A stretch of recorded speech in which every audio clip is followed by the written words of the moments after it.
एक बार कोई कहीं पर हुआ सुना था कि शंकर जी एक चूहा दूध पीने लगा तो लोग अपने बच्चों का दूध देकर वहाँ आने लगे। ऐसा कभी मत करना। देना हो तो भूखे को, निस्सहाय को, ऐसे लोगों को हेल्प देना, और बढ़ाना हो तो व्रती जनों को बढ़ाना। अपने जीवन में एक समाधि जरूर कराना, क्योंकि तुम किसी को गिराते हुए को संभाल लोगे तो तुम जब गिरोगे तो तुम्हें भी लोग संभाल लेंगे। किसी की समाधि कराना। कृतांत्र वक्र और जो जटायु था वो मरने, जटायु जब मरणासन था तो राम ने उसे संबोधन किया। जटायु जैसा पक्षी मांस पक्षी था, लेकिन रामचंद्र जी कहते हैं दे दो व्रत हम पलवाएंगे। तद्भव मोक्षगामी जीव एक जान पक्षी के लिए कहते हैं कि हम व्रत पलवाएंगे। अपनी पत्नी खो गई और उसके बाद भी जटायु की समाधि वर्ण करा रहे हैं। अपना नौकर एक दीक्षा लेने जा रहा है और उससे हाथ जोड़कर निवेदन करते हैं कि मैं भटक जाऊं तो तुम मुझे संबोधन को आना। मणिकेती सगर चक्रवर्ती का समझिए, नगर का रहने वाला दीक्षा को जाता है, मित्र था वैसे तो, वो कहते हैं मैं भटक जाऊं तो तुम मुझे संबोधन को आना। कल आपने देखा होगा रात को कि बलभद्र को कौन संबोधन के लिए आया? सिद्धार्थ सेनापति, उनका जो सेवक था, और वो दीक्षा को चला गया तो जाने लगा तो वो हाथ जोड़ के कहते हैं कि मैं भटक जाऊं तो तुम मुझे संबोधन को आना। और 6 महीना लाश लिए घूमे, संबोधन को कौन आया? वही सारथी आया। हम और आपने किसकी समाधियां कराई हैं? जो हमें कोई संबोधन को आएगा तो अपने जीवन में समाधियां जरूर कराना। घर के लोगों को हॉस्पिटल में मत डालाना। यदि हॉस्पिटल में कोई ज़्यादा तकलीफ और ले जाना भी पड़े तो वहाँ पर भी संबोधन करना। वहाँ पर भी पहले से तो ऐसे विचार ही नहीं बनाना। ध्यान रखना, जो अपने आप में सजग रहता है उसे आखिरी टाइम बड़ा अच्छा सुयोग मिलता है, क्योंकि जिसे नरक जाना होगा उसे संक्लेश परिणामों से मरना पड़ेगा, और जिसे स्वर्ग जाना होगा वो समाधि पूर्वक मरेगा। तो आत्मा प्रभाव नहीं हो, रत्नत्रय तेज से सतत मेवा कह दिया। एक दिन भी, एक क्षण भी, एक सेकंड भी पाप में मत खोना। कदाचित घर गृहस्थी में रहते हुए थोड़ी बहुत झूठ आदि बोलनी पड़ जाती है। बच्चों के लिए कोई काम खराब हो, महिलाओं को घी के लिए कभी कभी घी खत्म हो जाए तो 8 दिन पहले ही बोलने लगती है घी खत्म हो गया, घी खत्म हो गया। पति को भी पता होता है कि होगा अभी तो, लेकिन इसको पता है, लेकिन वो झूठ बोलना पड़ जाए तो भी नहीं बोलना पड़ता है घर में, क्योंकि नहीं तो एक आध दिन कोई आ जाए तो फिर इज्जत ही खराब हो जाएगी। लेकिन कहते हैं तुम्हारी शान घट गई होती कि रुतबा घट गया होता। जो गुस्से में कहा तुमने वही हंसकर कहा होता। तो आप लोग भी ध्यान रखना, अपने परिवारों में कलह ना बढ़े, अपने परिवारों में प्रेम हो। जिनसे तकरार है उनसे प्यार हो जाए।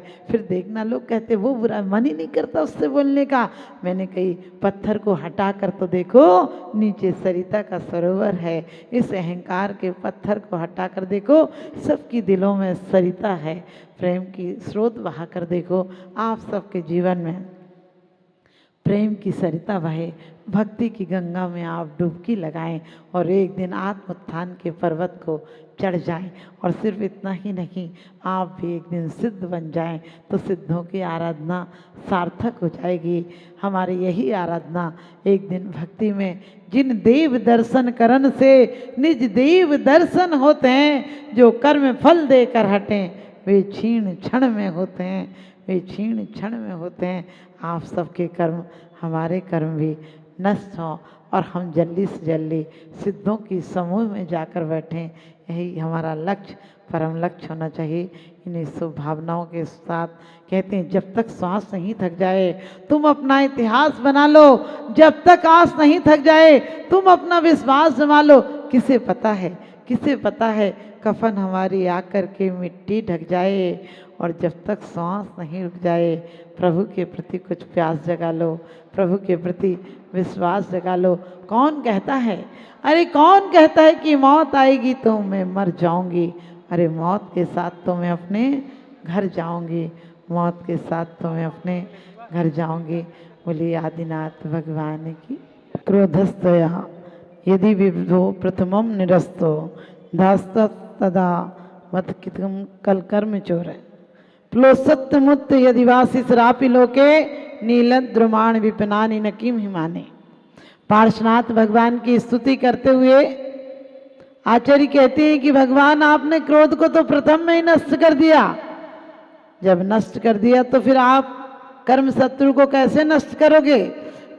क्योंकि लोगों की मान्यता होती है कि दुश्मन को नष्ट करना हो तो क्रोध से शक्ति से नष्ट किया जा सकता है, लेकिन कितनी अच्छी उपमा दी कि भगवान आपने क्रोध को नष्ट किया है और आपकी क्षमा इतनी विशेष थी कि जरूरी नहीं कि पत्ते धूप से ही मुरझा जाते हैं, यदि अधिक सर्दी पड़े तो भी पत्ते कोमला जाते हैं। प्रभु आपकी क्षमा ऐसी थी कि क्षमा के आगे 10 भव तक जिसने वैर किया पीड़ाएं देकर मनमानी, वह भी आपके आगे क्या झुक गया स्वयं में अवमानी। भगवान आपके आदर्श के सामने, आपकी क्षमता के सामने झुक गया।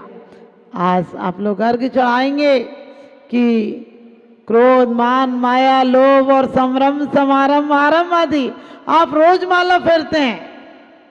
माला क्यों फेरते हैं आप? अनंतानुबंधी जो जानो प्रत्याख्यान अप्रत्याख्यानो संजुलन चौकड़ी गुनिये सब वेद सुसोड़स उनिये परिहास अरति रति सोके वह ग्लान इति वेद से योगे पन 20 जो भेद भये इनके बस पाप किए हम। ध्यान रखना, कोई परमात्मा कोई व्यक्ति हमें पाप नहीं कराता है। हमारी जितनी असावधानी होती है, हमारा जितना अहंकार होता है उतना पाप होता है।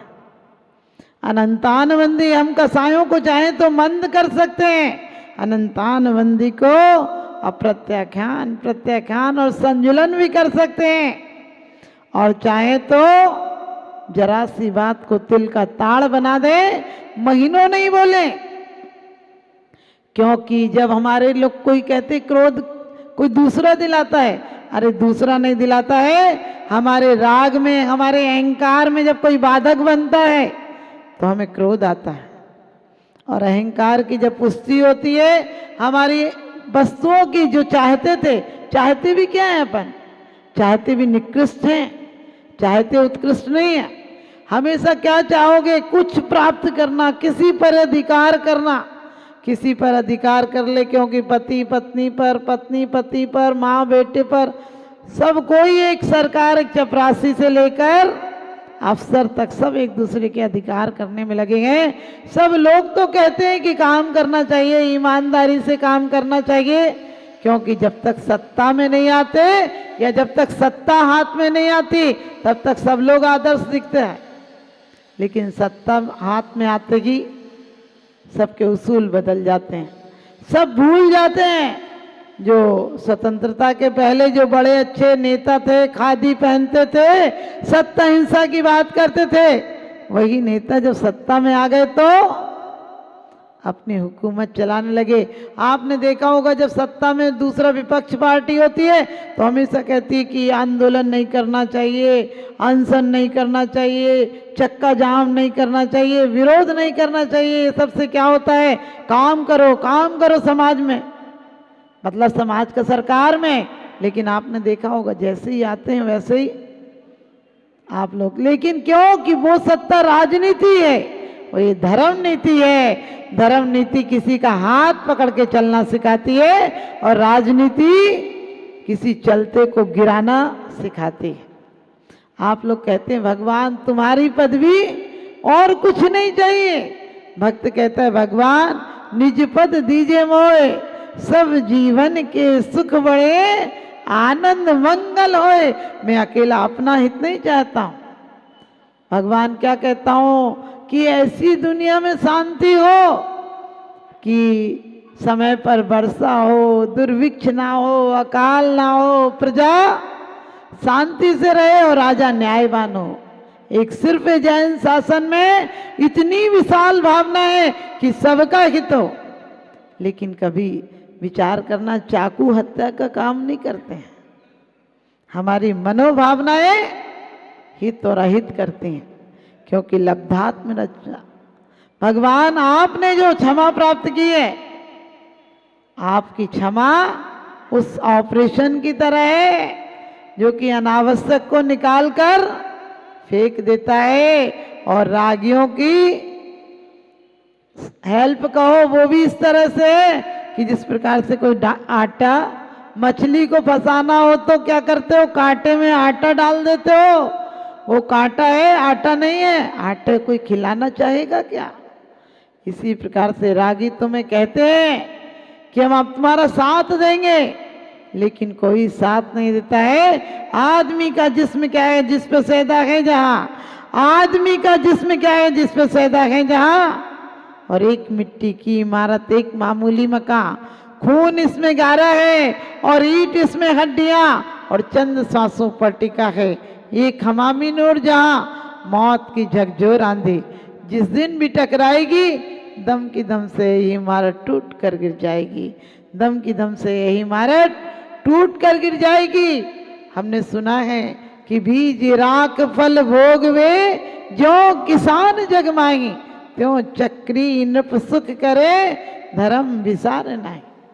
वह धर्म को आगे लेता है। धर्म क्या है, परिणामों की निर्मलता धर्म है। और कहा है क्रोध मान माया लोभ नहीं करना, और करना भी नहीं, कराना भी नहीं। अर्घ में आप लोग पढ़ेंगे, समरंभ समारंभ आरंभ मन वचतन कीने प्रारंभ, कृतकारित मोदन करके क्रोधादि चतुष्टय धर के, सत्य आठ जुइन भेदनते अग कीने पर छेदनते। भगवान आज तक मेरी नजर डॉक्टर की तरह नहीं रही जो कि अनावश्यक को, बीमारी को निकाल देता है। हम तो और बीमारी को पैदा करने वालों के साथ रहे। यह राग आग दगे सदा ताते, समामृत से ये चिर भजे विषय कसाए, अब तो त्याग निज पद भये। ये राग के कारण तो हमने अनादिकाल से, लोग भगवान से कहते, सब कोई कहता है मरण छुटा दे, और मैं कहती हूँ मरण तो निर्वाण दिलाता है, मरण तो मोक्ष दिलाता है, मरण तो स्वर्ग दिलाता है। और लोग नहीं मर रहे होते तो हमें रहने को जगह नहीं होती। बताओ, लोग नहीं मरते तो आपको रहने को जगह होती क्या? लोग दुनिया में मौत नहीं होती तो जन्म की कोई खुशी नहीं होती। और लोग कौन कहता है, कौन किसके लिए रोता है? मरते टाइम आपने देखा लोग कहते हैं बाबूजी चले गए, अब ये काम कौन करेगा, ये काम कौन करेगा, बच्चों को टिफिन कौन देकर आएगा, दरवाजे पर कौन बैठेगा, अम्मा जी चली गई। कोई ये नहीं रोता है किसी के लिए कि कौन चला गया, किस गति में गया होगा। अकेला वो बेचारा गया, तुम लोगों को इतनों को एक साथ छोड़ गया। और अब तो बड़ी जालिम है दुनिया मेरे दोस्त, कि 2 दिन रोती है, बाद में अपने काम में लग जाती है। और सच पूछो, मैं तो कभी कभी देखती हूँ 2 घंटे बाद ही लोग अपने काम में वही हंसने बोलने सब लग जाते हैं। लेकिन हमारे जन्म, लोग कहते हैं जन्म से सब कुछ मिलता है। मैंने कहा जन्म से नहीं मिलता है, पूरे जीवन हमारे जैसे परिणाम होते हैं वैसा मिलता है। क्योंकि आप लोग पढ़ते हैं, तुम पद पंकज पूजते विघ्न रोग टर जाए, शत्रु मित्रता को लगे। कहते हैं विष निर्विषता था, भगवान विष भी निर्विष हो जाता है। क्यों हो जाता है? जब भावनाएं पवित्र हो। दवाई हर जगह काम नहीं करती है। आपने देखा होगा दवाई के लेवल हर 3 साल बाद बदल जाते हैं, दवाइयों के नाम बदल जाते हैं। क्यों? क्योंकि हमारी आधी बीमारी तो हमारी मानसिकता ठीक करती है। कभी कभी देखा होगा, आप सुन लें कि कोई साधु पानी देता है, आप वहाँ जाएंगे वो बिना मंत्र पढ़े पानी दे दे, ऐसे ही दे दे तो भी बीमारी ठीक हो जाती है। अमेरिका में किसी ने लिखा है, एक शोध में लिखा है कि वैसे सर्दी जुकाम 8 दिन में ठीक हो जाता है, 8 दिन में ठीक हो जाता है। लेकिन दवाई लेने से कभी कभी लगता है दवाई से ठीक हो गया है। इसी प्रकार से हमारे आचार्य कहते हैं कि भगवान तुम्हारे सानिध्य में आकर तो एक वृक्ष भी अशोक हो जाता है। अशोक वृक्ष नाम का कोई वृक्ष नहीं होता है। जिस वृक्ष के नीचे भगवान बैठ जाते हैं वही वृक्ष अशोक हो जाता है। और लेकिन हम लोग 4 कसाई को निमंत्रण देते हैं, ने निमंत्रण भेज रहे हैं प्रीवर तुम्हें बुलाने को, और हे मानव के राजहंस तुम भूल न जाना आने को। हम लोग कसाईयों को निमंत्रण देकर बुलाते हैं, कसाई बिना निमंत्रण के आती नहीं, क्योंकि 2 प्रकार का आश्रम होता है, एक होता है ईर्यापत आश्रम और एक होता है सांप्रायिक आश्रम। सांप्रायिक आश्रम होगा, कसायों के सहित आश्रम होगा, जितनी तीव्रता होगी उतना फल ज्यादा मिलेगा। फल यानी तीव्रता अशुभ हुई तो बहुत दिनों तक अशुभ फल मिलेगा, और तीव्रता मंद हुई तो थोड़ा बहुत फल देकर निकल जाएंगी कसाएं। तो ध्यान रखना, हम लोगों को जरा जरा सी बात में कसाई नहीं करना है, इन 4 शत्रुओं को नहीं पालना है, क्योंकि डॉक्टर भी छुरा लाता है, आपके सामने ही चाकू कैंची आदि लाता है, और आपको पता है कि डॉक्टर मेरी ठीक करने के लिए ला रहा है, तो आपको डर नहीं लगता है। और कोई डाकू छुरा ले आए तो आपको मारे नहीं तब भी दहशत हो जाती है।